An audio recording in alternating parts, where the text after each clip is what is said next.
You've got to have a dream if you want to have a dream come true. And that's what I've been doing for 45 years. As an architect, my clients' dreams have been coming true. What a treat that's been for me. But right now in Santa Cruz, we've got the Three Princes of Surf Park. And in 1885, the royal sport of surfing was introduced to the Western Hemisphere by the teeny little nation out in the middle of the Pacific called Hawaii. And right now, the state wishes to make some improvements to that point, but in all honesty, they don't seem to match what the city wished to have just 7 years ago when they passed this resolution. This resolution says they are also requesting support for an enduring improvement to the overlook at the point so that the point may be preserved for posterity. And don't we wish it would? Because as you can see right here, the top section shows waves breaking right against it. But then they put in the breakwater at the yacht harbor, and it created a big sandy beach, the largest in Santa Cruz city limits, actually. And that's the line in the middle. If you see that orange stripe across the top, it actually had a railing all the way out to the point that the state had put in, and it lasted about 15 years. Until about 2003 when it came down. And when it came down, they put in a basic fence to keep people off the point. It doesn't work, does it? Look at that bottom picture. But not only that, this side somebody fell off and died, and the other side somebody's in a wheelchair for life. Those two injuries themselves could have paid for some proper improvements to this incredible overlook on the Monterey Bay. And this is what the raw material looks like. Boy, I'll tell you, you can see in this picture that the sandstone has a very definite layer out by the point. You can see that there's about 2 feet of topsoil on it, and it's that topsoil that erodes very easily. The sandstone doesn't. And it all looks like this. This is the muddy section with just topsoil on it, and then off in the distance you can see that layer of topsoil out by the point. And of course, this is the fence. You can also see that it has holes in it. We'll see those later. And it draws a lot of attention, but it also creates a lot of muddy feet on the moist nights. And it also is a dusty mess that allows erosion consistently. You can see how popular it is.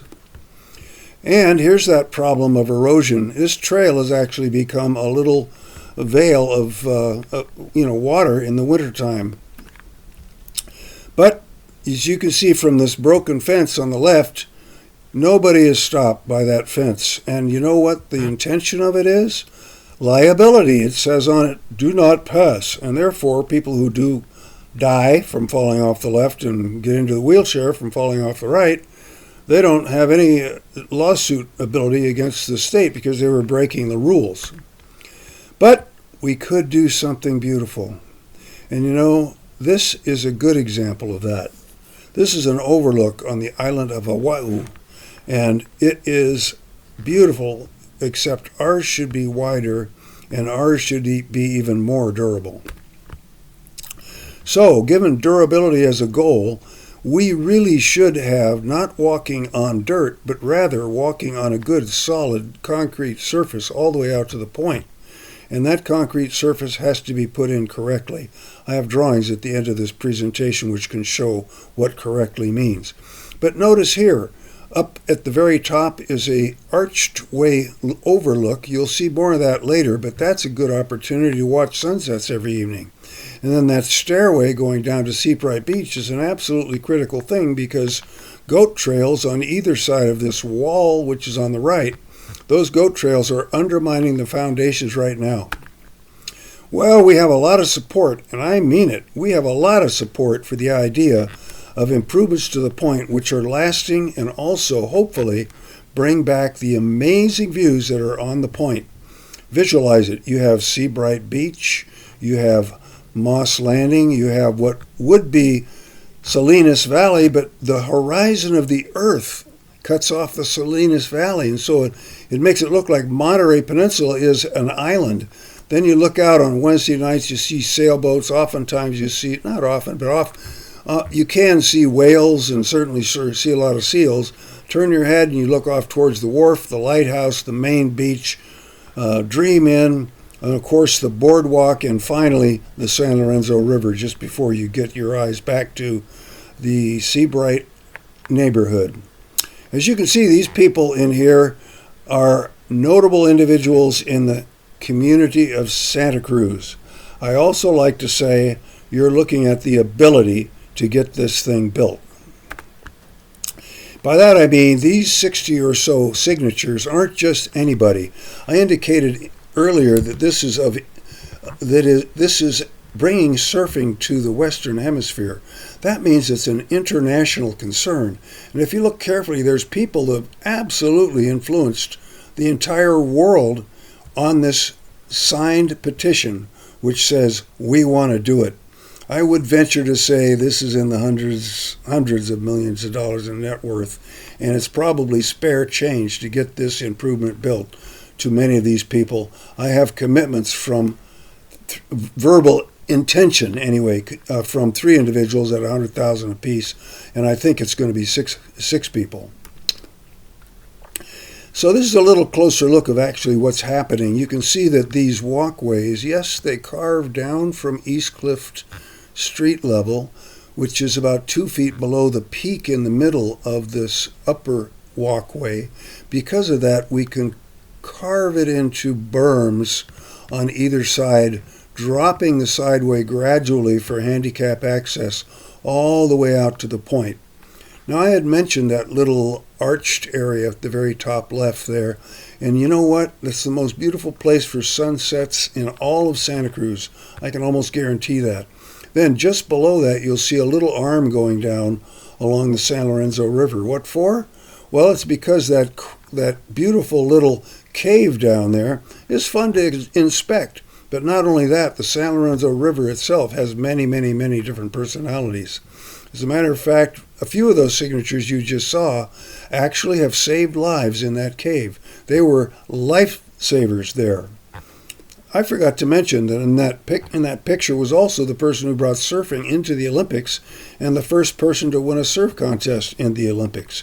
But if you walk down the walkway all the way to that point, please keep in mind the amazing 360-degree compass rose. You can look around easily and unlike any place else in Santa Cruz.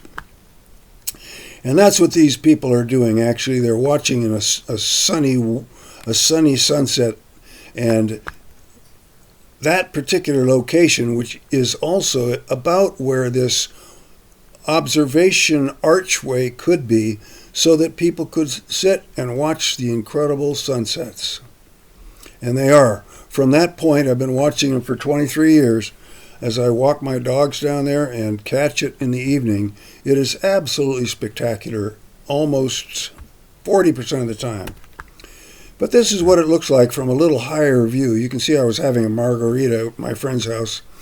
And if you see the trail going off in the distance, what this really gives you is kind of the under-respected perspective of what this is and what it maybe should be.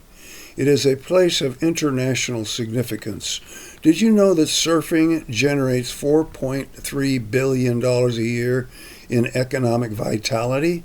It's absolutely amazing. That's not just Santa Cruz. I think that's the state of California. But let's take a look at what this might be able to look like. Well, this is a little bit of an exaggeration, but some communities, and I've got several of them here from Europe, like to respect the opportunities that they have, and we do have an opportunity. This was Shell Beach down in San Luis Obispo County, and you can see it's got a wonderful overlook, not unlike what ours might feel like. This is France. This is Spain.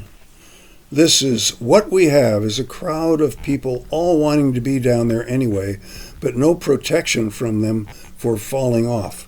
And that's what the railings on a well-designed walkway would give, is more protection and a more pleasant experience for everybody to have that wonderful view. And these other places, they definitely have done it, and you can see that this is even maybe a little more expensive than ours might be right here, France. But ours is a mess. And you say, well, Greg, gee whiz, maybe erosion's a real problem. Well, raindrops don't do it. What it is it's footprints, particularly wet footprints, because they slip off a quarter of an inch of mud when they're on this topsoil.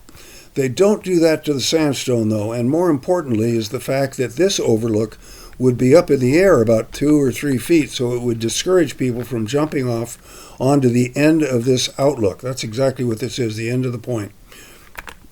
And looking back the other direction, we have a walkway which makes it very clear as to the only option on how to get out there and do it correctly. This happens to be a section where the topsoil itself is about 2 feet deep, and yep, I would say a little cut and fill is appropriate to get it past that a steeper area in the distance there. This is again what Shell Beach did down in San Luis Obispo. Beautiful and completely analogous to our situation, showing a lot of respect for what their opportunity is, but our opportunity is 500 times better because it's the place where surfing was brought to the United States, California, and the Western Hemisphere. Other countries do it differently. This one happened to be down in Portugal. And this is not another country. You might recognize that pier out in the distance. That's Capitola. It's overlooking Capitola, and it really has the same sort of an effect as the sunset watching place that we would have in Santa Cruz if we do this right. So, Sunset again did a beautiful job with their walkways, their textures, their commitment to a beautiful experience for tourists and citizens alike. Our citizens enjoy many different types of opportunities there overlooking the boardwalk. Now, we have in other locations in Santa Cruz done a beautiful job. This looked about as rough as the Three Princes Surf Point does now when it was begun. This is Privates on Opal Cliffs Drive. And this is a detail of Privates, which kind of reminds me of what that end overlook circle might look like, the overlook itself. And, of course, right at Pleasure Point, they've done a beautiful job in renovating that. Maybe you can remember, maybe you can't, the way it used to be, but this has been a very, very effective job. And, yeah, it's got a lot of analogies to exactly what we would like to do. However, here in Carmel, by golly, they've done beautiful landscaping, and yes, they even water their plants. Native is a really good idea, but we have a beautiful place we would like people to be extremely happy with. Other examples of good textured concrete, moving walkways as you go out and follow the contour to the land out to the point. Beautifully done here again in Carmel. We, of course, have this amazing, iconic surfer on the West Cliff Drive. You know, they call him the unknown surfer because he doesn't have a name. But wouldn't it be absolutely fantastic if we took those three princes right there and we did a statue for them, too? I actually had it paid for about 7 years ago, and that person is still kind of on the fence thinking about maybe he could do that for us. You can see that we got front page Santa Cruz Sentinel with that group picture we had, and there was a lot of excitement and support for it. Those individuals would not be there if they didn't believe in it and if they didn't want to support it. So the Three Princes of Surf brought surfing to this Western Hemisphere, and it's more important than we can imagine. It's of state, national, and international importance. And yes, people Google Santa Cruz surfing when they're in France and they want to catch the waves when they come to California. So why not we make sure they have an amazing experience and introduce the idea that these boys brought surfing to California and Santa Cruz. Thank you.